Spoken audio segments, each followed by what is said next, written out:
What's good, y'all? And welcome to my review of this week's episode of The Reflection. Also, guys, got a couple announcements to make. My movie review for Stephen King's It, that's actually going to come out tomorrow because we were going to watch a movie today, but right before we leave, my mom kind of canceled the plans. It's about I was putting my shoes on, and I was like, "Oh no, let's wait till tomorrow because there's apparently there's a thunder or lightning storm coming that might take out the power, so excuse me. Oh man. Okay. So yeah, that movie is gonna come out sometime tomorrow. And also, guys, I meant to get this review out far earlier than this, and it's currently 6:05 is the time of this recording. I meant to get this video a lot earlier, but the problem was my Hero Academia review for this week's episode would not upload. I uploaded to, I do my usual, which is I use a share. You guys know I have my videos on SHAREfactory, so I would use the share button, share it to YouTube via my PS4, but for whatever reason it would not upload. Get to a certain point before it would not. I tried re-rendering the video, I did twice, didn't work. So yeah, I ended up just, doing what I did in my Dust and Elysian Tale part 4, or one of the latest parts of that Let's Play, is where I just pretty much just went full screen in the editing software and let it play. That's pretty much what I did, because it would not upload it over, and now it's up on my channel, which, yeah. So that's why you probably noticed a little, the circle button, R2 button for play and pause, and circle to back up. That's why, because I just went full screen to let the video play, and then I used that as a footage instead of rendering it via the actual what I would usually do. So yeah, guys, that's what happened with that. So yeah, now I have finally gotten around to reviewing this week's episode of The Reflection. So let's stop. So we start this episode off with a flashback, or flashback, yeah, it is a flashback, pretty much when we found what happened later on this episode, of this little girl running with a bag in her hands. Now, she's running, we don't know what she's running from, could be, I don't know, who could it be, and she runs to this very, destroyed area of a city. The kind of destruction you would see in an Avengers movie. Destruction, it had, they didn't clean it up kind of destruction. This place, and she goes into this car, and out of the bag is a burger. She's just chewing on that, she's just huffing down that burger. We see in this car that there's some photos of what looks like to be her with her family. And then later on, we see a little bit later on, after the car thing, where her, just walking the street, and she says somebody, and then she just, goes down on her knees, and, and that's what leads us to then we get back to the future, where we have this premise is this, I guess I couldn't really care, a gang fight, but it was a fight between a biker gang and some Reflected members. The Reflected obviously kicked this biker gang's ass. Then someone pulls up in a Lambo, and it is I-Guy. Yes, I-Guy is back with a redesigned suit that, by God, looks badass as hell, and everyone else get a Batman vibe off of him from the suit and the way he was in this episode, because the man was pissed. I mean, I guess anyone would be after what happened to him in last week's episode, where his whole crew was killed by Wraith. But yeah, guys, I love his redesigned suit. I love it. It's black or purple with green instead of blue for the. Unless it was always green for the lights that you would see. The suit itself just looks badass. I love the suit. I love the redesigned suit.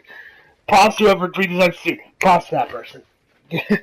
But yeah, and he pretty much, clears out the Reflect member, and he's interrogating this one guy. He's saying, where's Wraith? Where is Wraith? He's I don't know. He's where is Wraith? And then Exxon, comes in and tells him to stop, right before he's about to start probably kill the guy, and he says he doesn't know anything, dude. Relax. So then we get back to where we left off in last week's episode with Eleanor and the Mortal Kombat chick, which I'm pretty sure we still haven't gotten her name. So I'm just gonna keep calling her Mortal Kombat chick until we get a name. So then we pretty much she's and they pretty much just have a fight, but it's not really much of a fight. It's more she's just using her metal, I don't know what they call metal tentacles or metal spikes, metal knives. What would you call these things that she summons, her metal things or whatever? So Eleanor's just dodging all over the place. Excuse me. Come on.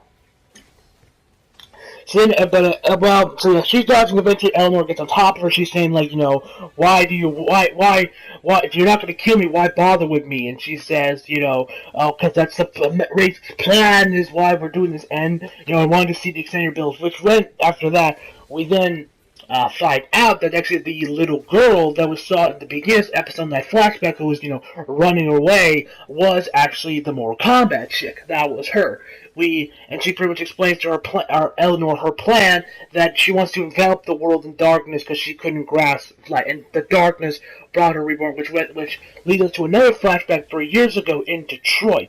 When the reflection into heaven, where she was stabbed by some mugger, or I guess a robber, I guess.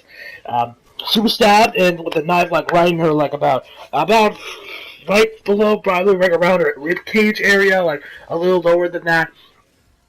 And so yeah, she was like, just like, why, grasping for light, and then, the reflections that happened as she got her power with the metal, which I guess magnetism, I guess her power is strictly magnetism, although I don't think her power's on the extent of Magneto, but, and she gets them, like, her metal tentacles, I guess, and she stabs the mugger, through the chest, just stabs right through him.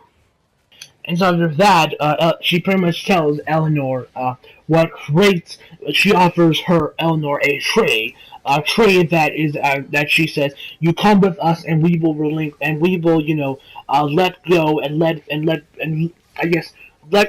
be, and like I can't think of the right word, but pretty much just, and we will get, and then we will free all the people that we kidnapped in New Orleans a few episodes back.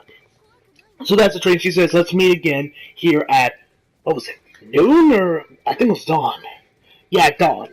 And yeah, that's pretty much the end of their conversation. And actually, one thing I forgot to mention, actually, when she's right before she makes her leave, she tells, when she makes the trade about, you come with us, we'll release the 30, hostages that we kidnapped from New Orleans to the Reflected.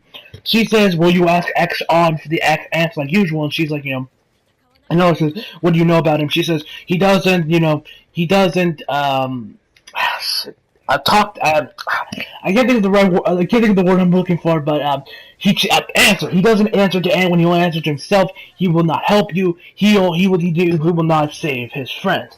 So, and then she hands him. Then she throws her this flash drive, and then she goes on her leave. And then this van pulls up behind Eleanor, which we are now. Then after that, we are taken to an airport where we see those Japanese girls again. That we still.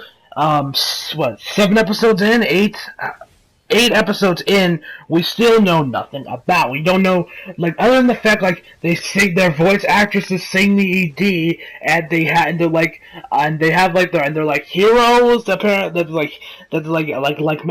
dress up like magical girls, when they're heroes. We still know next to nothing about them. We haven't had, like, a whole, like, episode focused on her really anything in terms of backstory, which is like my only like real flaw with this. The only other like flaw I have with this is that you keep seeing these Japanese girls, but we still know nothing about them. Can we like get like an episode based off on them, or like an episode on like their backstories? I mean, they've been here throughout the series, yet we still know nothing about them.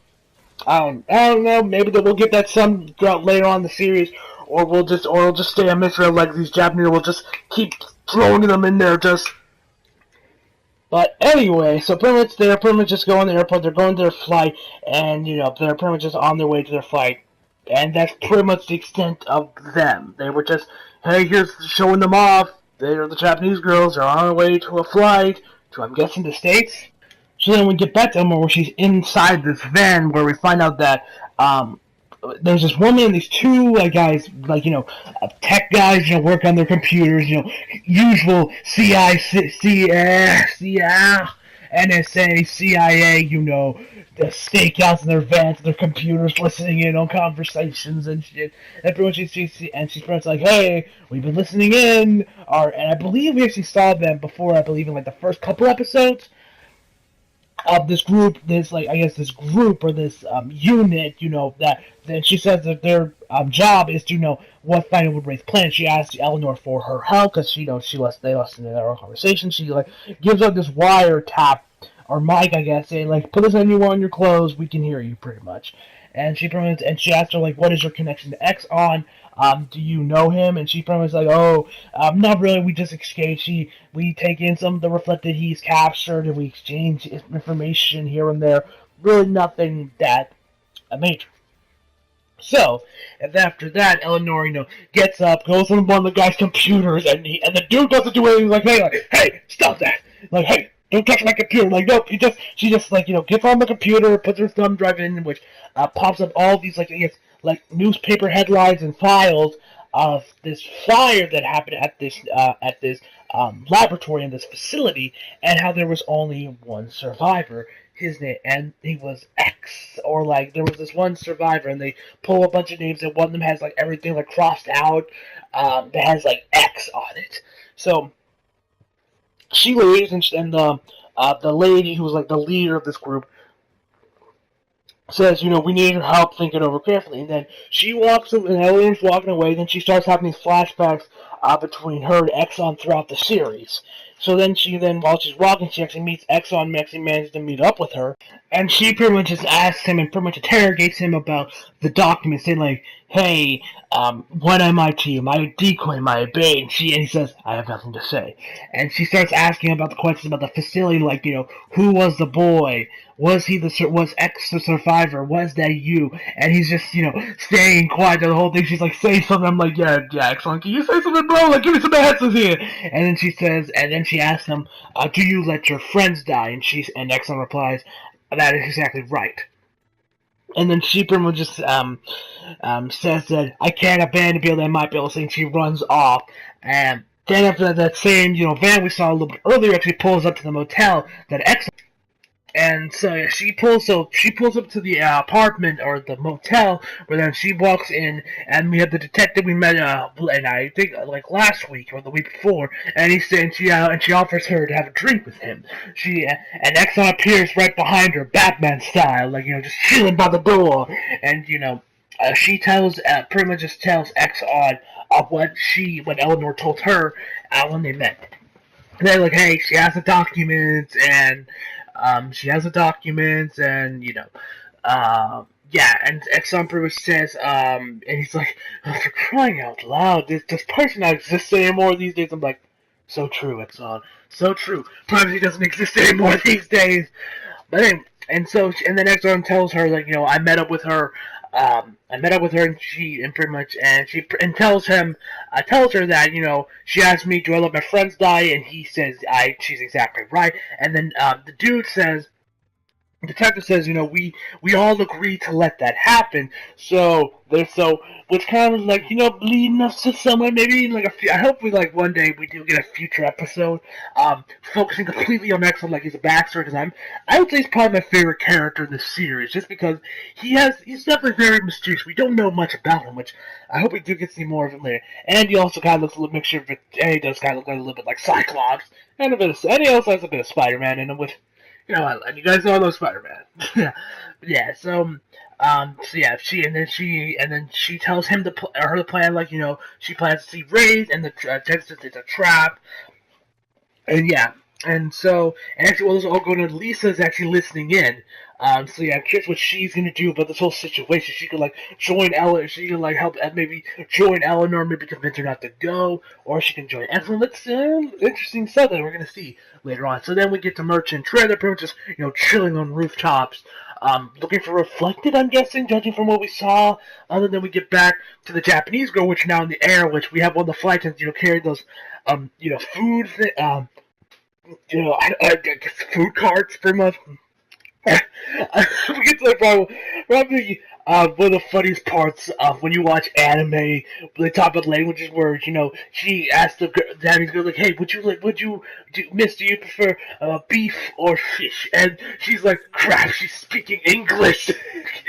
I mean, I'm sure I'm not the only person that finds that shit hilarious whenever they say, characters are speaking in Japanese, all the characters, and then the subtitles say, "Oh crap, I don't understand what she's saying, she's speaking in English," or and like say games like Persona 5 where there's a scene with like Ryuji and everyone studying, and Ryuji's like, "God, when am I ever gonna use English?" And I'm like, "You're speaking English." I mean, I always find those scenes hilarious because they completely contradict what they're actually saying because they're speaking the exact same language because they're all speaking the exact same language.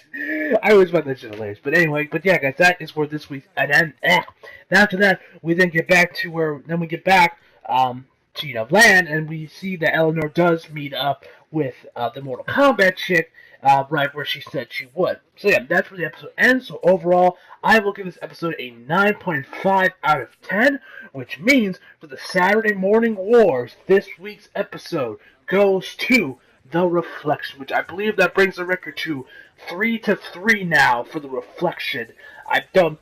So yeah, it looks like the episode looks like it is now tied. So yeah, guys, and that's where the episode ends. So yeah, guys, hope you enjoyed the video. Leave a like if you did, subscribe if you're new, follow me on Instagram and Twitter if you feel like it. The links down in the description box below. And as always, come back for more. See you guys again. And one other thing I got to mention, this is like completely unrelated, but by some miracle you're watching this, Joey the Anime Man, don't worry, bro. Make a Patreon, dude. We're not gonna hate you for making a Patreon, because if you guys that know about what the status of YouTube is, we all know about the YouTube ad pilots, thanks to the Wall Street Journal, because God forbid people make edgy jokes. Which, granted, we all know how this whole thing started with, PewDiePie with that video with, the sign that said death to all Jews, which, granted, I'm sure we can all agree that PewDiePie went a little too far with the joke. But then the Wall Street Journal took it way too far, put YouTube in a corner, and that's where we land up to the YouTube apocalypse. I mean, even I'm